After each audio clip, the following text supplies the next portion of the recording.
നടനും സംവിധായകനും തിരക്കഥാകൃത്തുമായ ശ്രീനിവാസൻ അന്തരിച്ചു. അദ്ദേഹത്തെ സംബന്ധിച്ച വൈയക്തികമായൊരു ഓർമ്മ, അദ്ദേഹത്തെ സംബന്ധിച്ച വ്യക്തിപരമായ ഒരു ഓർമ്മ, ഒരു അനുഭവം, അത് ഒന്ന് പറയാൻ ആഗ്രഹിക്കുകയാണ്. അത് ഒരു സിനിമ അനുഭവമല്ല, സിനിമ ബാഹ്യമായ ഒരു അനുഭവം. അതൊന്ന് പറയുകയാണ്. ഞാൻ സിനിമ കാണുന്ന വ്യക്തിയല്ല, അതുകൊണ്ട് തന്നെ കണ്ടെന്നോ അവസാനിപ്പിച്ച വ്യക്തിയാണ്, അത് അങ്ങനെ പറയാം. കണ്ടിരുന്ന വ്യക്തിയാണ്, വളരെ മുമ്പേ അവസാനിപ്പിച്ചതാണ്. അപ്പം എങ്കിലും ഇത് സിനിമാ ബാഹ്യമായ ഒരു അനുഭവം, പക്ഷെ അത് അവശ്യം കേൾക്കേണ്ടതാണ്. അത് അധികം നീളമില്ല, വളരെ ചുരുക്കി പറയാം. നമസ്കാരം, പ്രാചിയിലേക്ക് സ്വാഗതം.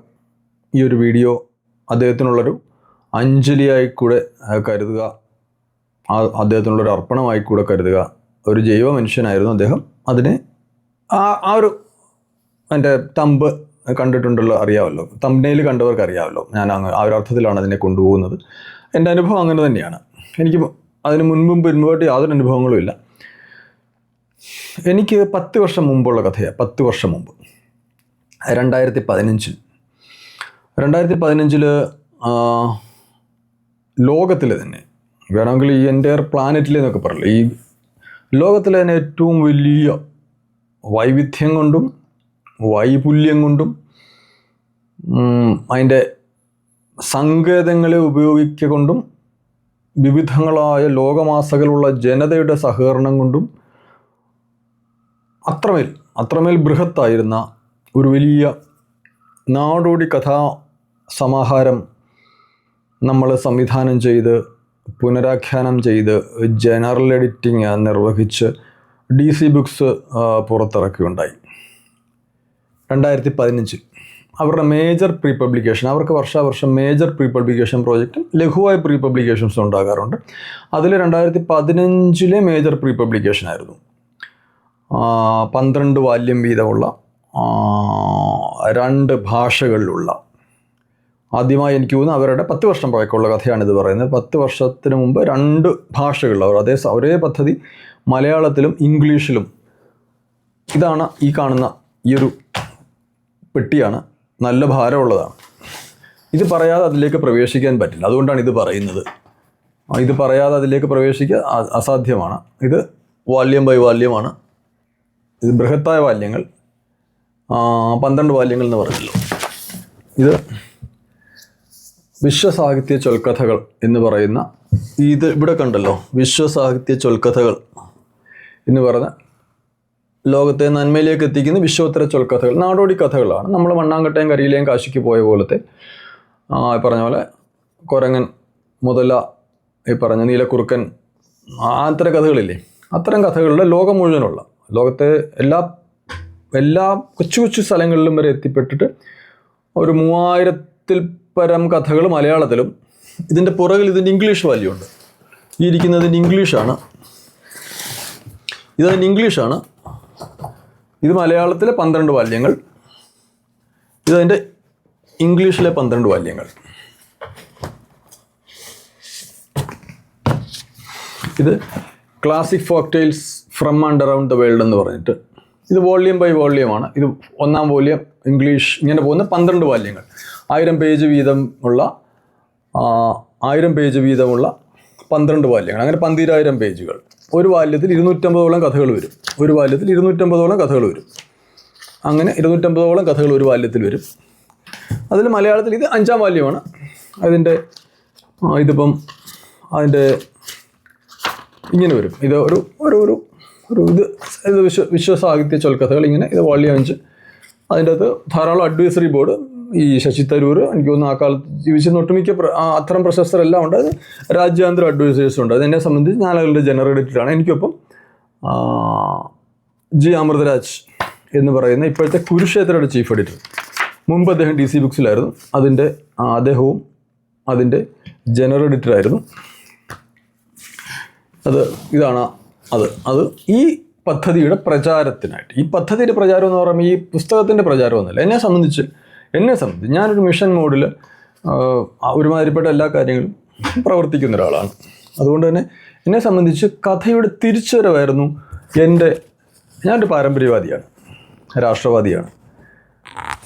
എനിക്ക് പാരമ്പര്യം എന്ന് പറഞ്ഞാൽ നമ്മൾ ഇന്ന് കാണുന്ന പെട്ടെന്ന് കാണുന്ന ഈ ക്ഷേത്രം, ഈ അത്തരം സാഹിത്യം, അതുമായിട്ട് നേർക്ക് നേരെ ബന്ധപ്പെടുന്ന സാഹിത്യം മാത്രം തിരിച്ചു വരുന്നതിനല്ല ഞാൻ കണ്ടത്. ഞാൻ ഇത്ര ലോകകഥകൾ എന്ന് പറയുന്ന നാടോടി കഥകൾ, പുരാവൃത്തങ്ങൾ, പുഴ, പരമ്പരാഗത കൃഷിരീതി, ഇതിനെല്ലാം ചേർത്ത് വെച്ചാണ് ഞാൻ പാരമ്പര്യത്തെ കണ്ടിരുന്നത്. അതുകൊണ്ട് തന്നെ എന്നെ സംബന്ധിച്ച് കഥയുടെ തിരിച്ചുവരവായിരുന്നു പദ്ധതി. ഞാൻ DC ബുക്സിൽ അദ്ദേഹം ശ്രീമാൻ DC രവിയോട് ദീർഘകാലമായി നടത്തിയ ചർച്ചകൾക്കകത്ത് ഈ ബൃഹത്തായ ഈ പദ്ധതിയുടെ ഒരു അനാവരണ കാലത്ത് ഞാൻ നമ്മുടെ ആശയങ്ങൾ എത്ര ഭാരതീയമാക്കാമോ നമ്മൾ വെച്ചിരുന്നു. നമ്മളെ സംബന്ധിച്ച് ഇൻഡെക്സിങ് ഉൾപ്പെടെ നമ്മൾ ഭാരതീയമാക്കണമെന്ന് വെച്ചിരുന്നു, പറ്റിയിട്ടില്ല, സമയ ദൗർലഭ്യം കൊണ്ട്. അതിൽ നമ്മളെ സംബന്ധിച്ച് കഥ തിരിച്ചു വരിക. ഞാൻ ഈ ലോകത്തെ എല്ലാ ആർക്കൈവുകളും നമ്മൾ കണ്ടിട്ടുണ്ട്. ലോകത്തെ ഒട്ടുമിക്ക എല്ലാം എന്ന് പറയുമ്പോൾ ഇന്ത്യാന തൊട്ട് ഈ ഇസ്രയേലിൻ്റെ ഹൈഫ തൊട്ട് ഇത്തരം കഥകൾ ഇങ്ങനെ സമാഹരിച്ചൊരു 100-150 വർഷമായിട്ട് ഷെൽഫിലിരിക്കുന്നത് കാണാം. നമ്മൾ പോലും അവസാനം കഥ പറഞ്ഞ് എന്നാന്ന് ചോദിച്ചാൽ നമ്മുടെ മുമ്പുള്ള തലമുറയ്ക്ക് തന്നെ ഏകദേശം കഥകൾ അന്യം നിന്നു. ഇത്രയൊന്നും കഥകളായിരുന്നില്ല നമ്മുടെ സമാജങ്ങൾ പറഞ്ഞുകൊണ്ടിരുന്നത്.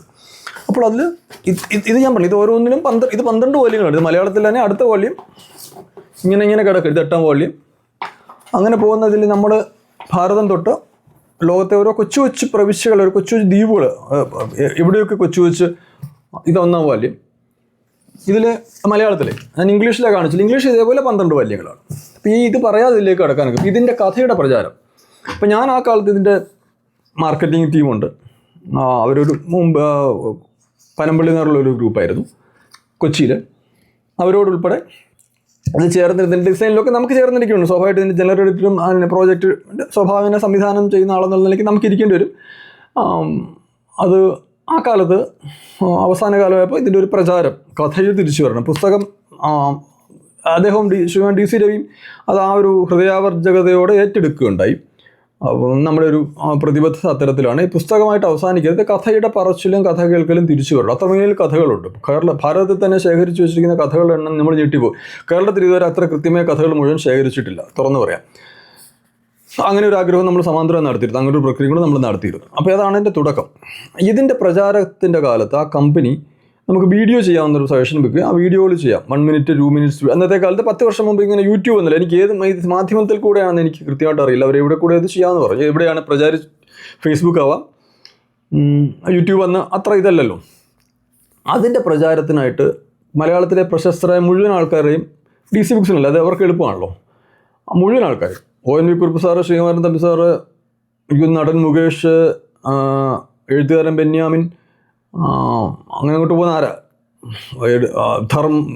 പിഷാരടി, മജീഷ്യൻ മുതുകാട്, അങ്ങനെ ഒത്തിരി പേരെ ഇവർ സംഘടിപ്പിച്ച് വെച്ചു. അതിൻ്റെ പ്രാഥമികമായി എന്താണ് ഉദ്ദേശിക്കുന്നതെന്നൊന്ന് ചെയ്തു കൊടുക്കണം, ഒന്ന് കാണിക്കാം എന്ന് എന്നോട് ചോദിച്ചു. അപ്പം ഞാനങ്ങനെ യാത്ര ചെയ്യുന്ന ആളല്ല. അപ്പോൾ അത് നടൻ ശ്രീനിവാസൻ ചേട്ടനെ നടൻ ശ്രീനിവാസനെ അത് എൻ്റെ പേര് പറഞ്ഞിട്ട് അവർ മാർക്കറ്റിംഗ് കമ്പനി, ഒരു വലിയ കമ്പനിയാണ്, പ്രൊഫഷണൽ കമ്പനിയാണ്. അപ്പോൾ അത് എന്നോട് ചെയ്ത് അവർ സമാന്തരമായ ട്രയലുകൾ ചെയ്യുന്നുണ്ടായിരുന്നു. അപ്പോൾ ഞാൻ എൻ്റെ സമയം പോലെ ഒരു ദിവസം അദ്ദേഹത്തിൻ്റെ അവർ അപ്പോയിൻമെൻറ്റ് എടുത്തിട്ട്, അദ്ദേഹത്തിൻ്റെ സമയം, എൻ്റെ സമയം പോലെ ഞാനും യാത്ര ചെയ്യുന്ന പ്രായോഗികമായിട്ട് പല ബുദ്ധിമുട്ടുള്ള ആളാണ്.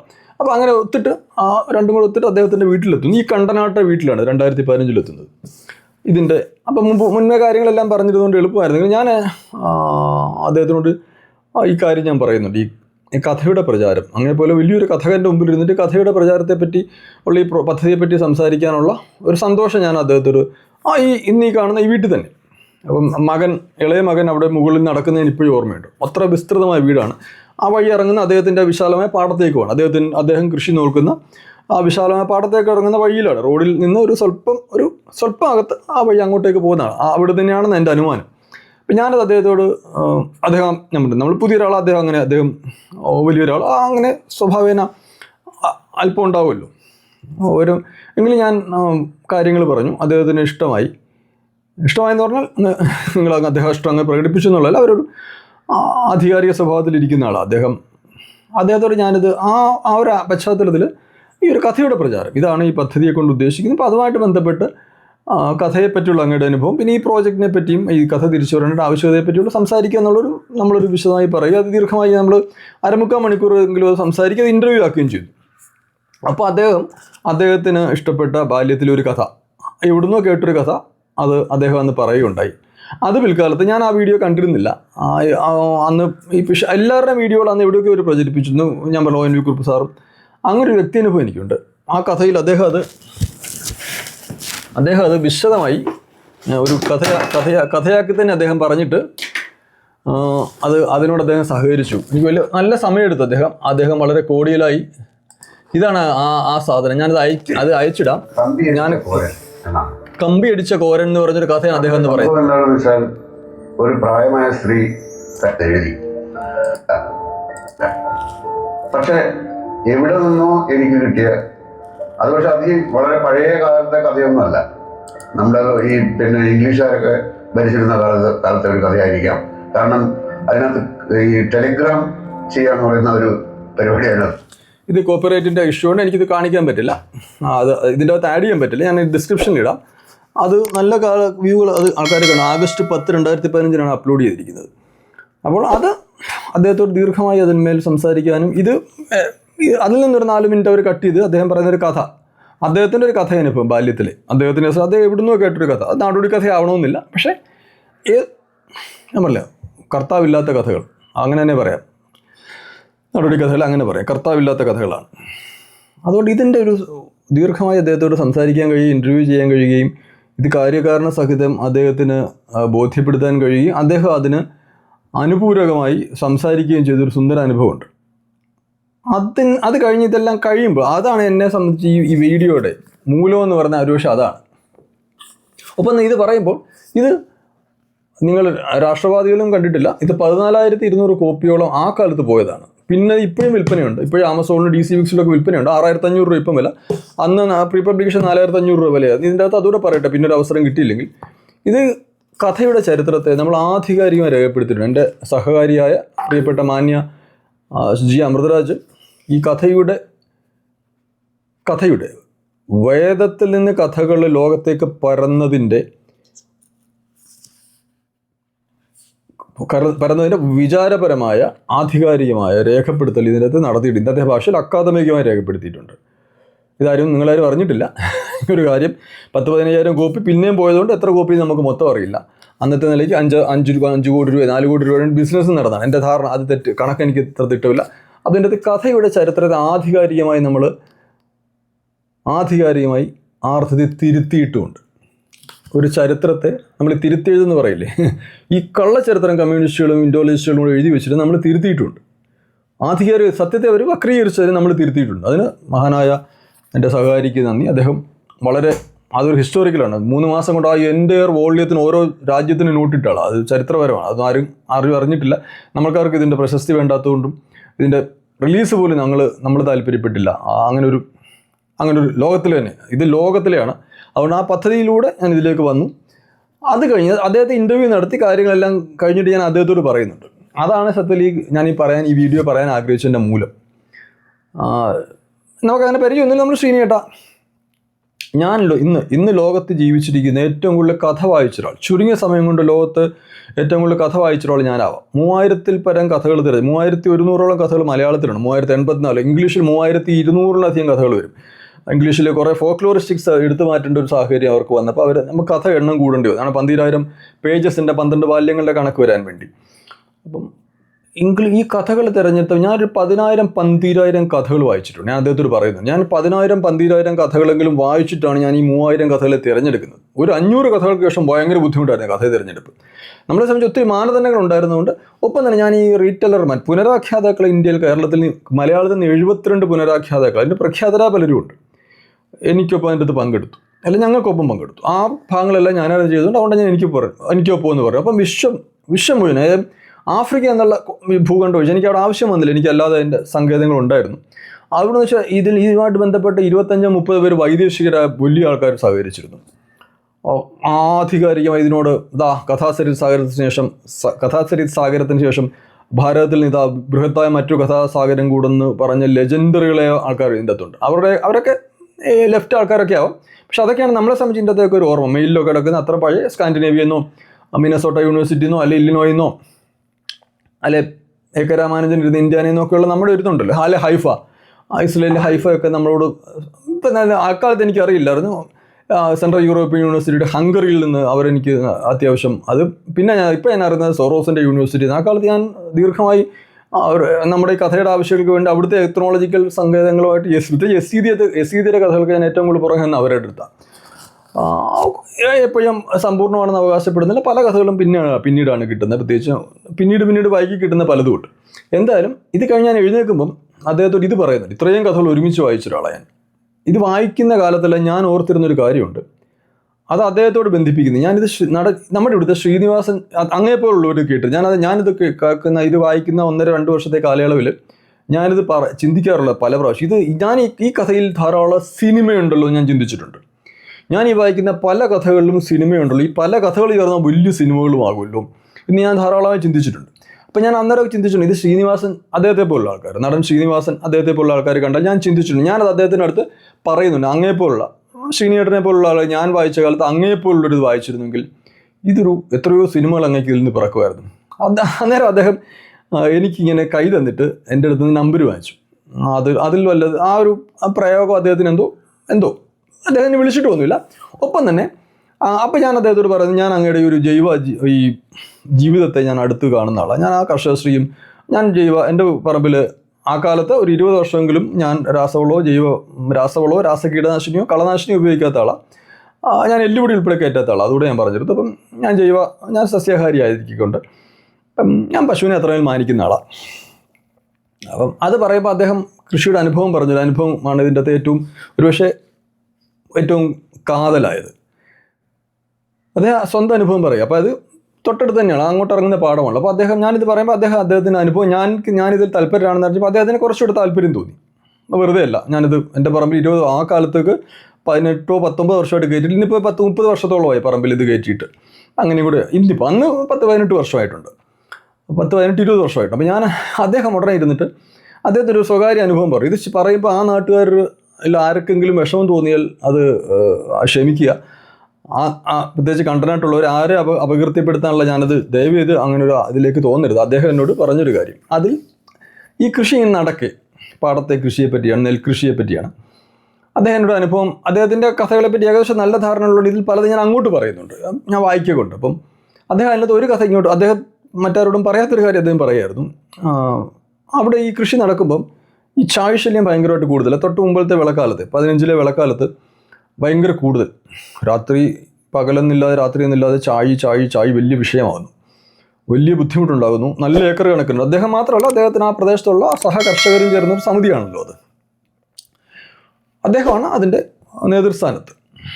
അദ്ദേഹം എന്ത് ചെയ്തു, അദ്ദേഹത്തോട് പലപ്പോഴായിട്ട് ആൾക്കാർ എന്ത് ചെയ്യണം, ശ്രീനേട്ട സാറേ നമുക്ക് എന്താ ചെയ്യാൻ പറ്റുക, അങ്ങനെ പലതായി ചർച്ചയായി. ഇങ്ങനെ നോക്കാം ജൈവമാർഗ്ഗങ്ങളെല്ലാം അവലംബിച്ചു, ഒന്നും നടന്നില്ല.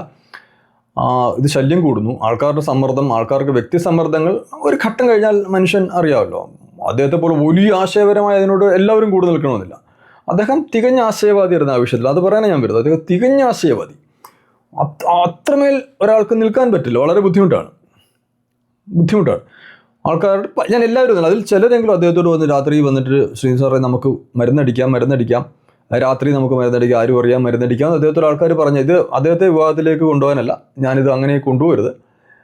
ചിലരെങ്കിലും 1-2 പേരെങ്കിലും അദ്ദേഹത്തോട് വന്ന് പറയുകയുണ്ടായി. ഒപ്പം തന്നെ പന്തം കത്തിച്ച് വെക്കാൻ അദ്ദേഹത്തോട് പറഞ്ഞു. 1-2 പേരാകും. അവിടുത്തെ എല്ലാവരും അതിനോട് സഹകരിക്കുന്നവരോ ചിലർക്കുണ്ടാവുമല്ലോ, കുറേ കൂടുതൽ കൃഷി ചെയ്യുന്നു, അവർക്ക് ഇതെല്ലാം നശിച്ചു പോകുന്നു.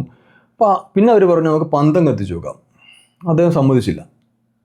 ഈ പറയുന്ന ശ്രീനിയേട്ടൻ സമ്മതിച്ചില്ല. നടൻ ശ്രീനിവാസൻ പന്തം കത്തിച്ച് വെച്ച് എന്നോട് പറഞ്ഞ അന്യജീവികളെ ചാഴിക്കപ്പുറത്തേക്ക് എത്ര ജീവികൾ കത്തിപ്പോവും. പക്ഷേ ഞാൻ അതിനും സമ്മതിച്ചില്ല. അതിന് പിന്നെ അദ്ദേഹം പറഞ്ഞ മറുപടി, അവരോട് പറഞ്ഞത്, നിങ്ങൾക്ക് ഇതിന്മേൽ എന്ത് നഷ്ടം വന്നാലും ഞാൻ നികത്തിക്കൊള്ളാം എന്ന് അദ്ദേഹം പറഞ്ഞു എന്ന് പറയുന്നു.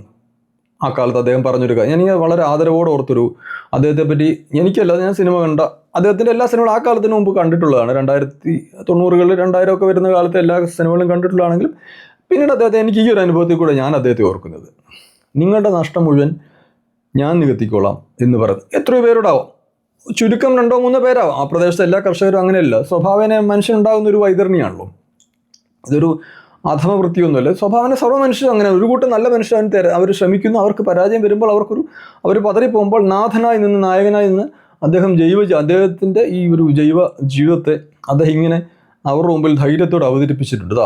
ഭയപ്പെടേണ്ട, ഒന്നും സംഭവിക്കില്ല, സംഭവിച്ചാൽ ഞാൻ ഏറ്റു എന്ന് പറയുന്നൊരു ഇതാണല്ലോ. എന്നാലും നമുക്ക് അതിൽ ചായയ്ക്ക് മരുന്നടിക്കാനോ പന്തം കത്തിച്ച് വെച്ചിട്ട് ഇതിനെയൊന്നും കൊല്ലാനോ ഞാൻ അനുവദിക്കില്ല എന്ന് പറയുന്ന ആ മനസ്സിനെ ഓർത്തുകൊണ്ട് ആണ് ഞാനിത് പറയുന്നത്. ഇതാണെന്ന് ഞാൻ കാതലായി എൻ്റെ ഈ കഥയുടെ സാധനം അതിനകത്ത് അല്പം ഭാരപ്പെട്ടിട്ടുണ്ടാവും, എങ്കിലും ഇതായിരുന്നു കഥയുടെ മൂലം. ആ മനുഷ്യൻ വലിയ ഹൃദ്യതയോടെ യാത്രയാക്കി. ഞാൻ പറഞ്ഞ വലിയതായിട്ട് അയഞ്ഞ് സംസാരിച്ചു എന്നൊന്നുമല്ല ഞാൻ പറഞ്ഞു. നമ്മൾ ആദ്യം പരിചയപ്പെടുന്ന അരമുക്കാൽ മണിക്കൂർ മാത്രം എടുത്ത ഒരു കൂട്ട് ഷൂട്ട് ചെയ്യുന്നു. ഞാൻ അദ്ദേഹത്തോട് അഭിമുഖമായി സംസാരിക്കുന്നു. അത് ഞാൻ ഇന്നാണ് ആ വീഡിയോ കാണുന്നത്. ഞാൻ ആ വീഡിയോ കണ്ടിട്ടുമില്ല, ഞാൻ ചോദിച്ചിട്ടുമില്ല. ഈ പിഷാരടിയുടെയും എല്ലാ വീഡിയോ ഇപ്പോൾ ഇന്ന് ഞാൻ കണ്ടു. പിഷാരടിയുടെയും ONV കുറുപ്പ് സാറിൻ്റെയും മുതുകാടിൻ്റെയും ഉണ്ണിയാറിൻ്റെയും ബെന്യാമിൻ്റെയും എല്ലാവരുടെയും വീഡിയോസ്, ശ്രീകുമാരൻ തമ്പി സാറിൻ്റെ ഒക്കെ വീഡിയോസ് അന്ന് ഷൂട്ട് ചെയ്തിട്ടുണ്ട്. ഞാൻ ശ്രദ്ധിച്ചില്ലായിരുന്നു. ഇതാണ് ഏറ്റവും ക്ലാരിറ്റിയോടെ അവർ ചെയ്തിരിക്കുന്നത്. അദ്ദേഹത്തിൻ്റെ വീട്ടിലാണ് ഇത് അതേ വീട്ടിൽ അദ്ദേഹം, ഞാൻ ആ അകം കണ്ടപ്പോൾ ഓർക്കുക, ഞാനിരുന്ന ഒരു അരമുക്കാൽ മണിക്കൂറിന് നമുക്കിത് മനസ്സിലാവുമല്ലോ. അതേ പശ്ചാത്തലത്തിൽ അദ്ദേഹത്തെ ഞാനിരുന്ന് സംസാരിച്ച ആ കസേരയിൽ ആ സ്ഥലത്ത് നമുക്ക് ഏകദേശം അറിയാം എൻ്റെ അകം. നമ്മൾ ഷൂട്ടൂടൊക്കെ ചെയ്തുകൊണ്ട് ഇവിടെ ക്യാമറ വെക്കണമെങ്കിലും ചിന്തിച്ചതുകൊണ്ട് അവിടെയാണ് അദ്ദേഹത്തെ കിടത്തിയിരിക്കുന്നത്. അതുകൊണ്ട് ഇതൊന്ന് പറയണമെന്ന് പ്രേരണ തോന്നി. എൻ്റെ പ്രാചിയുടെ കോണ്ടക്സ്റ്റിന് പുറത്താണ്. ഞാൻ ഭാരതത്തിൻ്റെ ദിനസരിയാണ്, ക്രോണിക്ലിംഗ് ഭാരതമാണ്. പക്ഷേ എങ്കിലും അതിൻ്റെ പ്രാകൃതിക കൃഷിയും കഥയുടെ തിരിച്ചുവരവും ഒക്കെ വരുന്നതുകൊണ്ട് അങ്ങനെയും സംഗതമാണ്. അദ്ദേഹത്തിന് നല്ല ജൈവ ഭാരതീയന് എനിക്കൊരു പരിചയമില്ലാഞ്ഞിട്ടും ശ്രീനേട്ടൻ എന്ന് വിളിക്കാൻ അദ്ദേഹത്തിന് അങ്ങനെ വിളിക്കാൻ പറ്റി. അതിനും സന്തോഷം. ആ ഒരു അരമണിക്കൂർ 3/4 മണിക്കൂർ ജീവിതത്തിലെ നല്ലൊരു ഓർമ്മയാണ്.